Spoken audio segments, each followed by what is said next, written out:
Amigos, una de las noticias que ha circulado en medio de esta vorágine de noticias con dengue, con pactos por temas haitianos y todo, ha sido la prórroga que se ha otorgado por parte del Consejo Nacional de la Magistratura para recibir nuevas propuestas y candidatos para integrar el Tribunal Constitucional. Son 5 vacantes que quedarán finalizando este año, incluyendo la presidencia del Tribunal Constitucional. Para hablar un poco de este proceso, de su visión, de su decisión incluso de participar una vez más ante el Consejo Nacional de la Magistratura, buscando una posición en ese máximo tribunal del país. Me place muchísimo conversar con un joven abogado y juez que ejerce en este momento en nuestro país, muy joven, y que ha llevado una vida desde los estratos más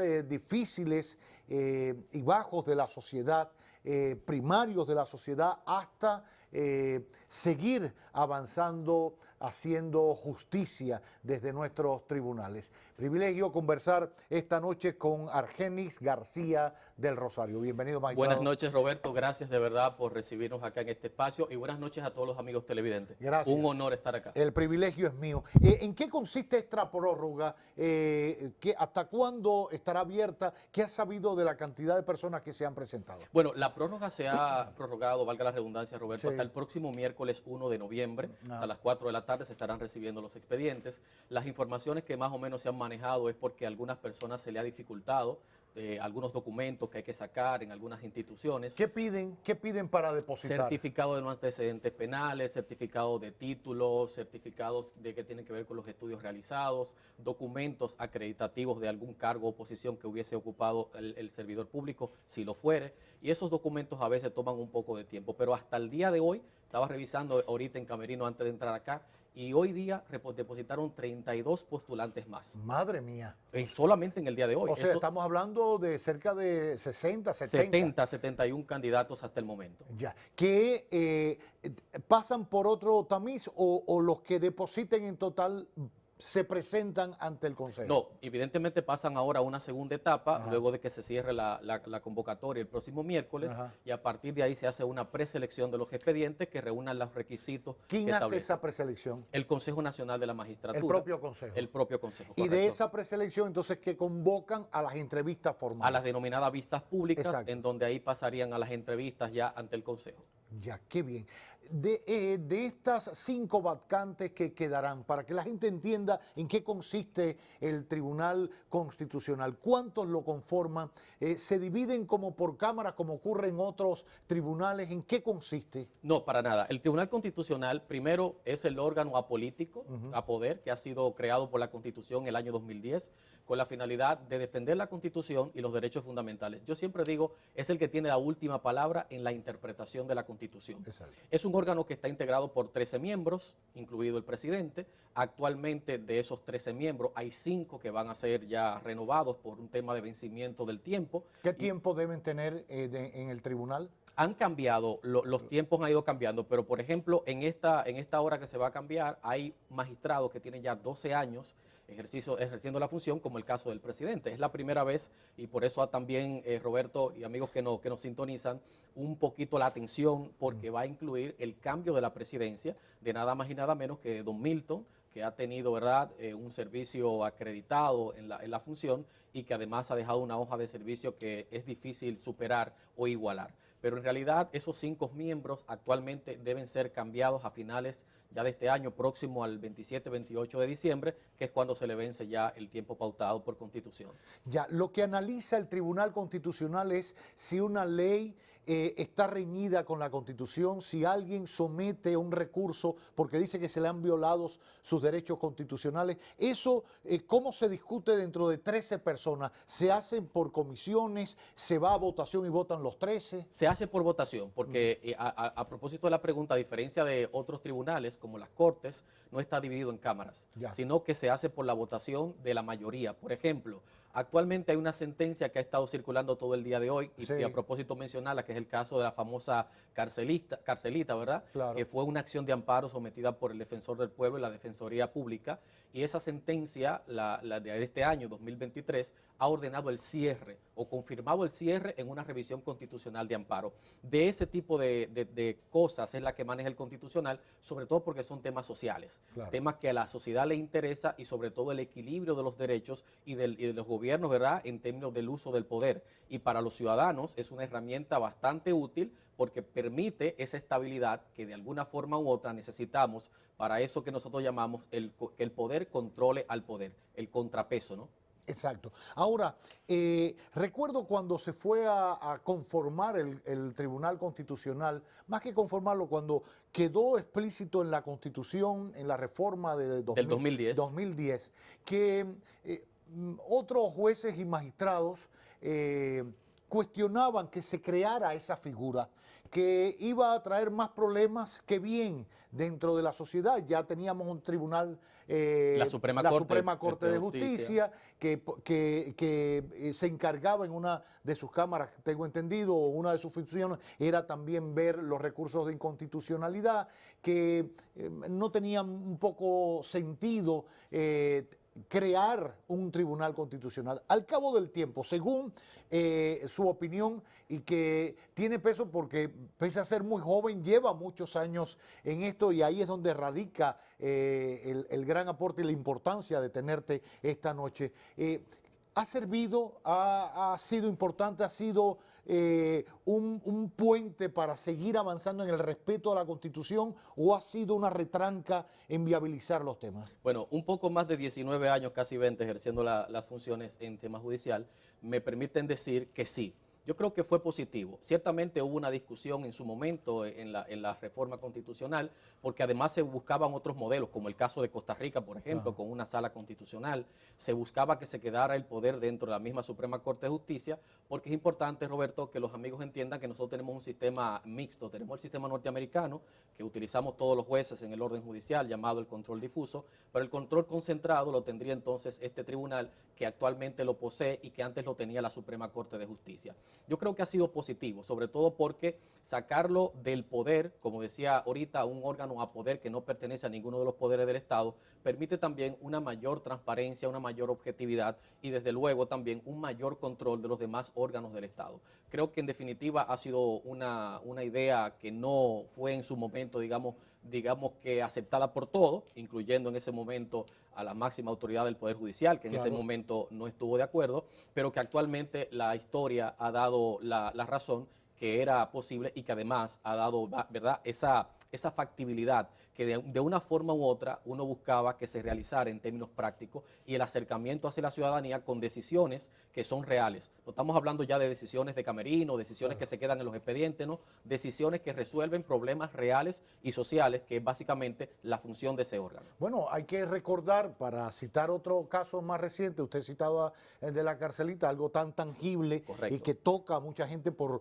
lo inhumano en lo que se desenvolvía ese apresamiento coercitivo, de alguna manera, en ese recinto carcelario de tránsito, por llamarle de alguna manera, y no había manera de cerrarlo hasta que se sometió a un recurso de amparo y el Constitucional decidió, dio en el mallete. Y además los derechos que se violaban allí dentro. Exacto, Claro. no traje el mallete, pero debía haberlo traído. Pero, por ejemplo, existió otro, yo he puesto el ejemplo varias veces, que la propia ley electoral y la ley de partidos y organizaciones políticas fue un bodrio, se zancochó en su momento en la emoción de la politiquería barata en ambas cámaras del Congreso, y lo que salió fue tan malo que el Constitucional casi declaró por completo inconstitucional todo lo que figuraba en esa ley. Y mire cuántos problemas ha traído, y cuántos sinsabores, y cuántas maneras de ver que la Junta no tiene elementos para sancionar a esto, o para parar una publicidad de tiempo, etcétera. Para que entiendan la importancia de un tribunal constitucional como el que ha creado y que ya lleva 13 años en ejercicio en nuestro país. Y en medio de eso, bueno, 12 magistrados que o al menos 5 magistrados que ya llevan 12 años ejerciendo ahí, que no llegan tan jóvenes. ¿Por qué se estila que un juez, o casi siempre un juez de las altas cortes, lo recordaba en la Suprema Corte de Justicia cuando la presidía don Jorge Subero Isa, gran magistrado y gran presidente de la Suprema? Bueno, ahora está Luis Henry Molina, que es otra generación. Y que fue una generación joven en su momento joven también. en su momento también. Sin embargo, siempre se piensa que un juez es una persona mayor que peina canas. Peinando canas. ¿Usted no peina canas y es juez? Todavía no. Pero, Roberto, lo que ocurre es que también tenemos que entender que el sistema ha cambiado. Primero, verlo desde el punto de vista de lo que dice la misma Constitución. La Constitución plantea tener 35 años de edad o más, comenzando por ahí. Claro, uno lo analiza y uno dice, bueno, si tiene que tener 35 años de edad, mínimamente esa persona debió terminar la carrera de Derecho a los 22, 23 años. Pero además te exige 12 años de experiencia, porque es un poco combinar la profesión con la madurez. O sea, que estaríamos hablando de una persona que debería por lo menos tener doctorados o maestrías o cursos especializados. Pero ya ha cambiado. Por ejemplo, en mi caso, que ingresé muy joven al sistema de justicia con 21 años. Cuando yo le digo a la gente que tengo ya casi 20 años en la función judicial, mucha gente dice, ¿y cómo? Bueno, porque inicié joven. ¿Qué edad usted tiene? Actualmente 42 años. Pero usted es un bebé, o sea, y usted empezó con 21 años. Correcto. Ya, ¿dónde estudió? En la Universidad Central del Este, que por cierto es una de las universidades que me está patrocinando, postulando para el Tribunal Constitucional junto a otras instituciones. Es mi alma mater y además donde también ejerzo la labor docente desde hace ya 20 años. O sea, es juez. Correcto. Da clases también, da docencia. En diferentes instituciones. En diferentes instituciones, por supuesto, en materia de derecho. ¿Dónde usted nació? En San Pedro de Macorís. En San Pedro Sultana de Macorís. del Este. Soy Petro Macorizano. Por supuesto que sigue el equipo de las estrellas. Totalmente. Y además decía Feliz ahorita que tenemos ahora un buen equipo, Roberto. Sí. Y viene a agrandar el equipo nada más y nada menos que Tatis Junior, que está por ahí calentando el bate. Bueno, todavía no ha llegado. Pero nada, estrellista, creo que ahora lo conozco usted, Karina Larrauri y Reaguiló, claro. No sé si Juan Bolívar Díaz también, pero Juan Bolívar está de embajador.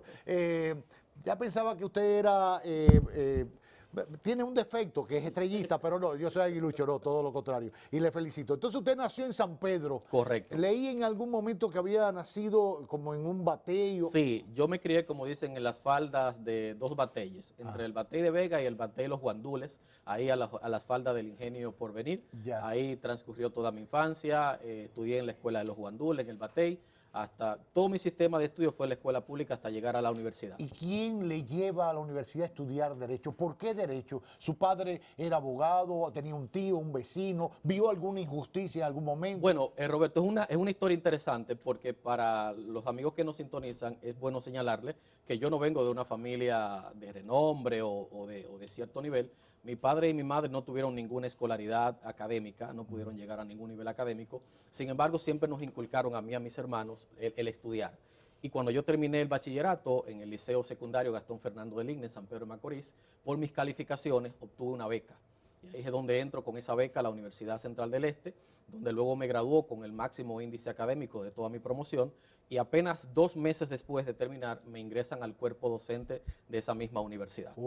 Y ahí entonces por eso ya hoy computo 20 años en la Universidad Central del Este ya en el ámbito académico. Ya, y 21 ejerciendo la... 20 ejerciendo la profesión. ¿Y por dónde ha transitado, siendo ya un, ¿cómo se llama?, graduado de Derecho? Bueno, primero inicié como defensor público, fui defensor público para... Explíquele a la gente qué es un defensor público. El defensor público, a propósito de la carcelita, que fueron los que sometieron la acción de amparo, es la persona que representa a aquellos que no tienen la posibilidad de pagar un abogado en justicia. Sepa eso, por eso le pregunté. Aquí hay un ejercicio importante de la Defensoría Pública.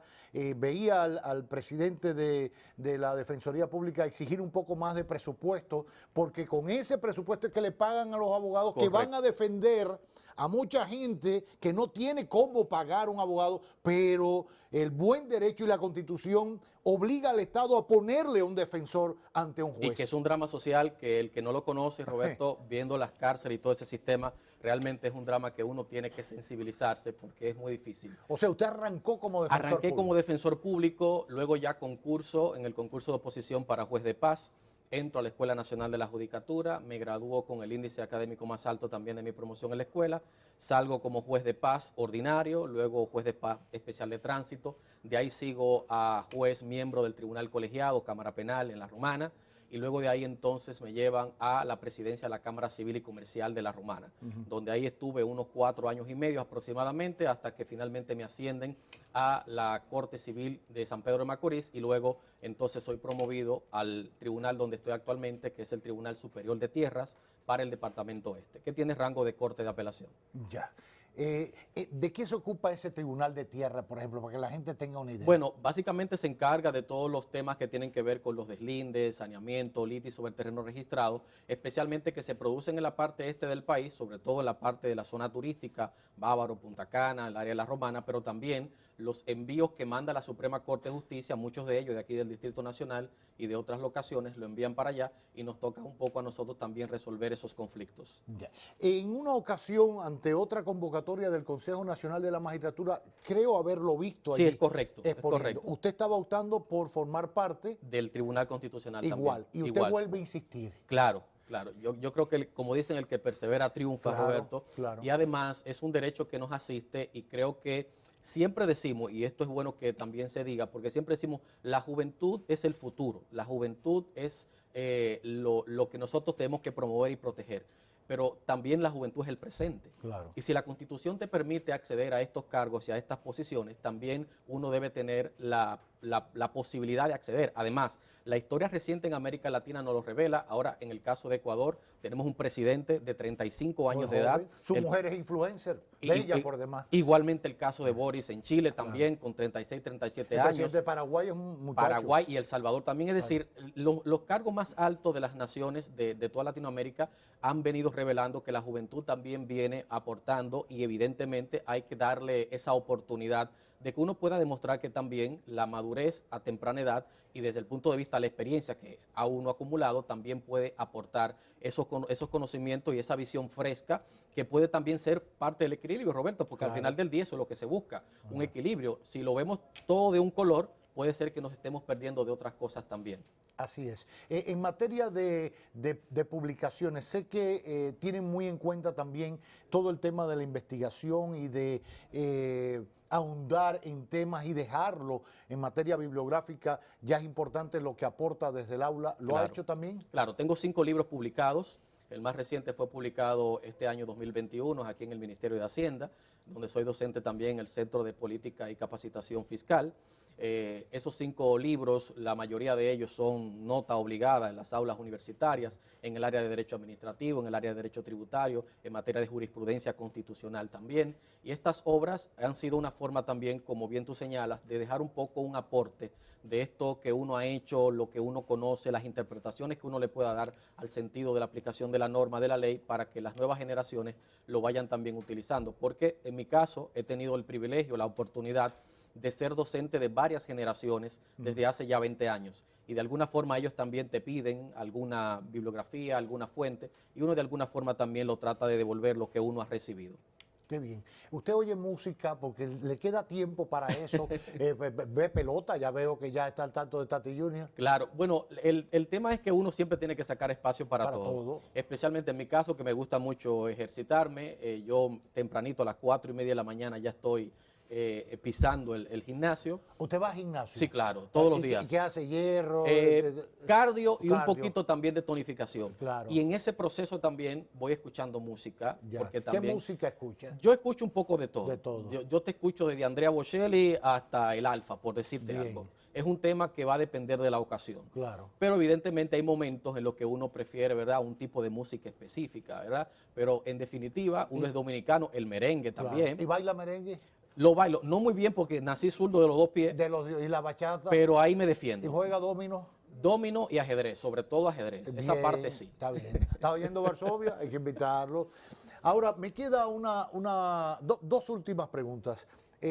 Ya comentábamos al inicio de que dentro de los 5 magistrados que ahora dejarían el Tribunal Constitucional, uno es el que detenta la presidencia del tribunal, que es el magistrado Milton Ray Guevara. ¿Usted cree que el sustituto del presidente del tribunal haya que buscarlo dentro de los que quedan o puede venir de afuera? Yo creo que en ambos escenarios puede haber un sustituto de la presidencia del tribunal. No podemos descartar tampoco los que están dentro. Hay muy buenos magistrados y con mucha capacidad allí dentro también. Pero igualmente afuera hay buenos postulantes que reúnen tantas o iguales condiciones como los que están. Y claro, uno nunca las comparaciones son buenas, Claro. pero evidentemente los zapatos que don Milton ha llenado no cualquiera lo llena. Claro. Pero en realidad hay personas que tienen esa capacidad, esa preparación y sobre todo ese temple, porque Roberto, hay que decir que presidir una alta corte, como presidir un tribunal, en donde hay varias opiniones, varios profesionales con conocimiento, no es tarea fácil. No es tarea fácil. Y eso hay que saberlo congeniar, es un temperamento, una inteligencia emocional también que hay que tener para manejarlo. Y yo creo que hay escenarios positivos, tanto dentro como fuera, que pueden perfectamente ser buenas opciones para ocupar esa posición. Por último, siempre que se llega a estos momentos de buscar nuevos miembros del Tribunal Constitucional, de la Suprema Corte de Justicia, de cualquier otro organismo colegiado, Tribunal Superior Electoral, la propia Junta Electoral, siempre sale a relucir el tema partidario o político, que no es lo mismo. Correcto. Yo creo que no se debe ser apolítico, nadie es apolítico. Se puede ser partidario o no, pero incluso en muchos casos, y lo tenemos dentro del propio Tribunal Constitucional actual, hay mucha gente que ha hecho vida militante y eso no está reñido ni con la honestidad, ni con la ética, ni con el apego a la Constitución. ¿Es eso algo que atenta a una opción de formar parte de cualquiera de estos organismos colegiados o de decisión judicial? ¿O aquí se sobredimensiona el tema partidario de militancia política sobremanera? Bueno, mira, Roberto, lo primero que tenemos que entender es que el órgano que elige es un órgano político. Ya. Es decir, la mayoría de sus miembros, excluyendo aquellos que pertenecen al Poder Judicial, son como el presidente de la República y el caso del presidente del Senado, la Cámara de Diputados y los senadores y diputados del partido distinto al del presidente, son políticos. Claro. Y uno tiene que tener presente que el órgano que elige es político y por lo tanto las ideas que fluctúen allí pueden ir orientadas desde el punto de vista de ese pensamiento político.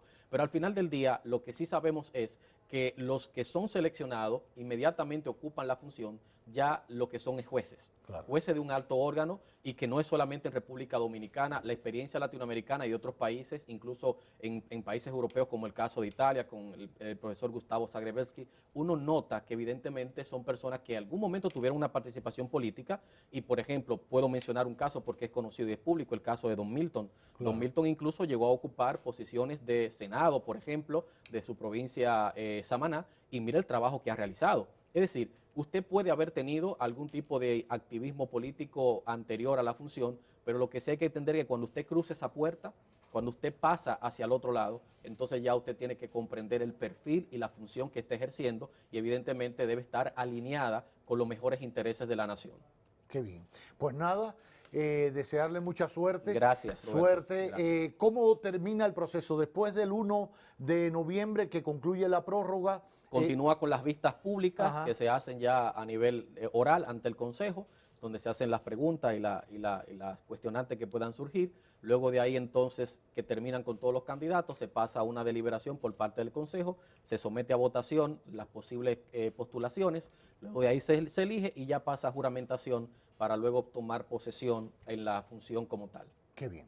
Bueno, pues nada, hoy le he traído a esta mesa de trabajo a este joven abogado, juez, que ya hacía referencia, es juez titular del Tribunal Superior de Tierras del Departamento Este de nuestro país, con 20 años de ejercicio de la profesión, petromacorizano, estrellista, que gusta de hacer ejercicio bien temprano en la mañana, 2 pies izquierdos, pero que juega ajedrez y también juega dominó, y que es un apasionado del buen derecho, de ejercerlo y de también enseñarlo y educarlo a las futuras generaciones, y que apuesta a que, siendo joven, poner en alto su generación en un tribunal como el Tribunal Constitucional. Por eso vuelve e insiste a presentar lo mejor de sí, que son sus conocimientos y su hoja de vida